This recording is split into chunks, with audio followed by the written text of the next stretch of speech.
So children, continuing ahead. Now, suppose there is a circle, okay, and if I want to know the distance, this distance, the circular distance, this is known as circumference. Okay, you know about this, and the formula for circumference is, as you know, 2 pi r. 2 pi r. This is, and if the circumference is represented by c, then we can write it like this.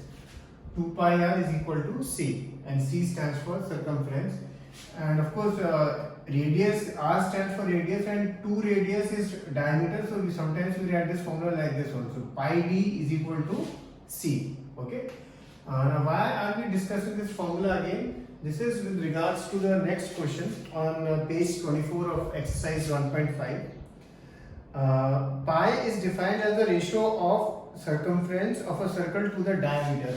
If we want, we can write pi is equal to c upon d basically. Okay, that's what he's saying. That is pi is equal to c upon d. This seems to contradict the fact that pi is irrational. Now, as you know, in the last class also I said, whenever pi value is given anywhere and if the question is asked whether it is an irrational or a rational number, we say it is an irrational number. So he's saying that this contradicts the fact that pi is rational. How will you resolve this contradiction? Now, if you see here, pi can be represented by c upon d. That means that pi is rational number. But whereas we know for a fact that pi is irrational number. So why is this contradiction coming? The contradiction is coming because when we are measuring the value of radius, okay, we use a scale or a compass, whatever we are using. So although we measure it say 3 centimeter, but it may be less than 3, more than 3, and the value which will be there, it will actually be irrational. But we can't measure it because the scales of our scale, for example, if you have a ruler, you can measure 3.1, 3.2, but you can't go in between. You can't go in between 3.1, 3.2. So when we are measuring the value, we are measuring it not accurately. If you measure it accurately enough, then we will realize that the value which we are getting is itself irrational. So just write the answer of this question. There is no contradiction. When we measure the length with a scale or any other device, we only get an approximately rational value. So we may not realize that either C or D is irrational. Okay. So this was question number 3. Now we'll move ahead to question number 4. Question number is represent root 9.3 on the number line. We will do one other question first, and then we will have a look at this now question, root 9.3 in the number line. Suppose the question is represent root 3.5 on the number line. Okay. First step we have to do, make a line, and here make it of exact measure.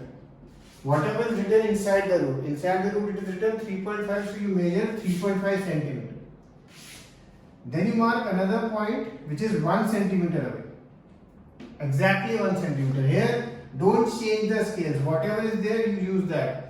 A to B will be 3.5, B to C will be 1 centimeter. Next step, we have to find the midpoint of AC.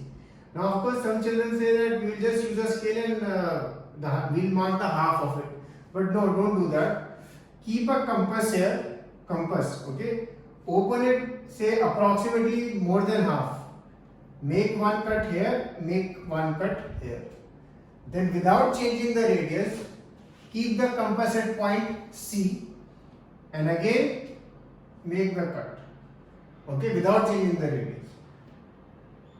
Mark these points and then you just join this line.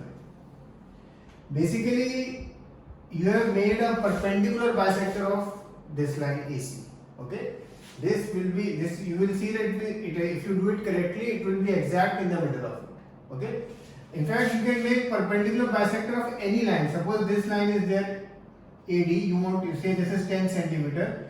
If you want to make the perpendicular bisector, just keep the compass here. Approximately more than half. Approximately one cut up, one cut down. Then on point D also, without changing the radius, one cut this, one cut this, and this point, if you have done it correctly, will be exactly at 5 centimeter. Okay. Anyway, Coming back to this sum now. Now what I want you to do, mark this point and say, let us mark this as E or let us mark this as F. Now take the radius as FA or FC, both will be same. You make a semicircle.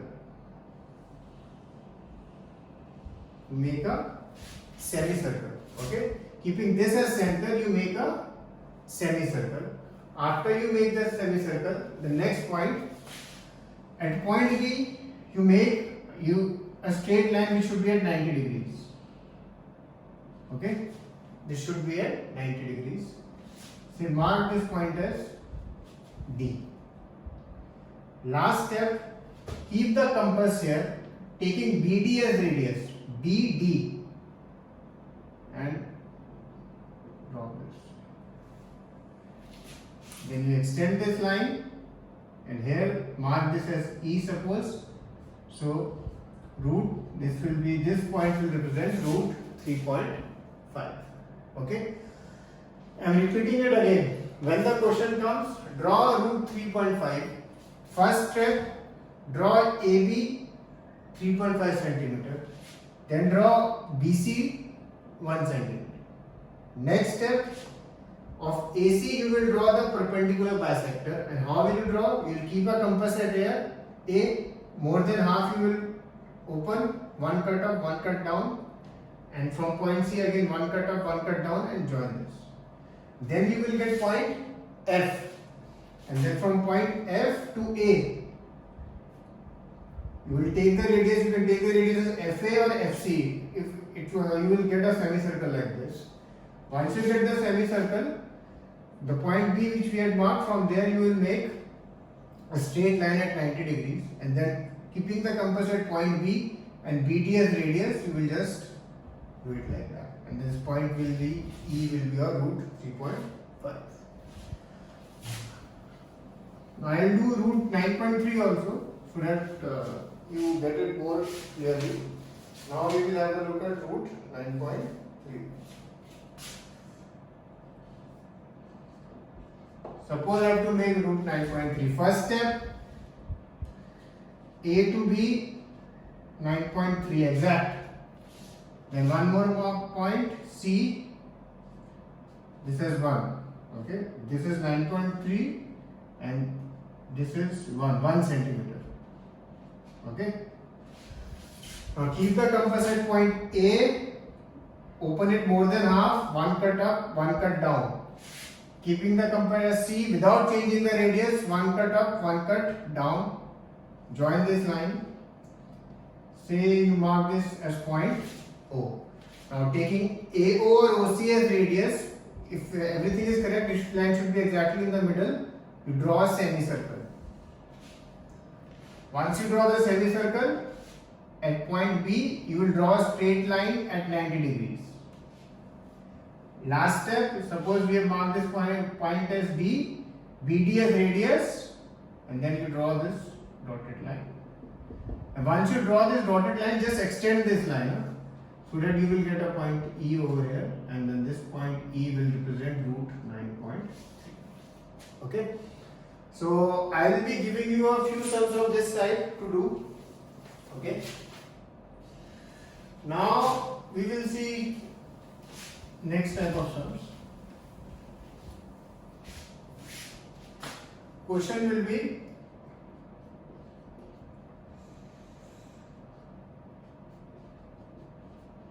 rationalize the denominator.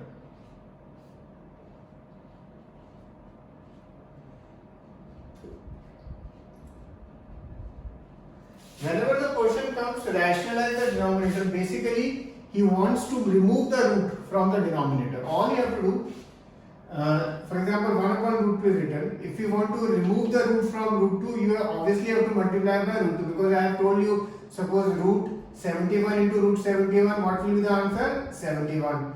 Whenever root is multiplied by itself, the root goes. So if we are multiplying by root 2 below, we have to multiply it on the numerator also, because then it is like multiplying the equation with 1. Okay. Now once you multiply 1 into root 2, you get root 2. And here root 2 into root 2, what do you get? 2. The sum is done. Suppose it was 1 upon root 11, then you would have multiplied root 11 upon root 11. Root 11 into 1, 11. Root 11 and root 11 into root 11, 11. Okay. This is of course the most basic type of sum, and this will not be coming in the exam because this is too simple. The next type of sum in this will be like this: 1 upon 2 plus root 3. Okay. Now the problem here is if I multiply by root 3, okay, so root 3 into 1, numerator we can have root, no issues. But in a denominator, if I multiply by root 3 into root 3, 3 will come. But here I will get 2 root 3 because 2 into root 3 is 2 root 3. So it's a problem. So what do you do? Whenever there are two terms in the denominator and one of them is a root, you blindly copy it, but just change the sign. That's the only thing you have to do. Whatever sign is there, if positive then write negative, if it was negative then you write here positive. Why are we doing this? When we multiply, what do you get? Upstairs you get same term, and down 2 plus root 3 to 2 minus root 3. If you remember in chapter 2 we had done a minus b into a plus b, which is a square minus b square. So basically this will be 2 square minus root 3 square. 2 minus root 3 and 2 ka square is 4. 4 minus 3 is 1. And so this will be your answer, 2 minus root 3. Root 3 ka square is 3 only, so that's why I say 4 minus 3, 1. So you get this. Okay. Suppose this sum was 2 minus root 3. Then you would have multiplied by 2 plus root 3, 2 plus root 3. And then of course numerator, so you get the same thing. And denominator, you will get 4 minus 3. Okay. Next sum is 5 upon root 3 minus root 5. So same logic, root 3 plus root 5 we will multiply both. Up you will get 5 root 3 plus 5 root 5, and below what you will get? A square minus b square. Root 3 ka square is 3, root 5 ka square is minus 5. 3 minus 5 minus 2 you will get, sum is finished. And one last type of sum in this, say 1 upon 7 plus 3 root 2. So you will multiply by 7 minus 3 root 2 upon 7 minus 3 root 2. Upstairs so nothing will happen, 7 minus 3 root 2. Down, a square minus b square. So 7 ka square as you know is 49, and then 3 root 2 ka square.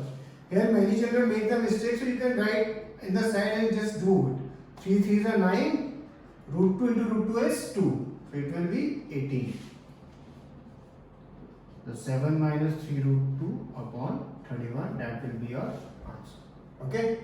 So I will be giving you a few of these type of sums from exercise 1.5 and some extra sums also. Cheers.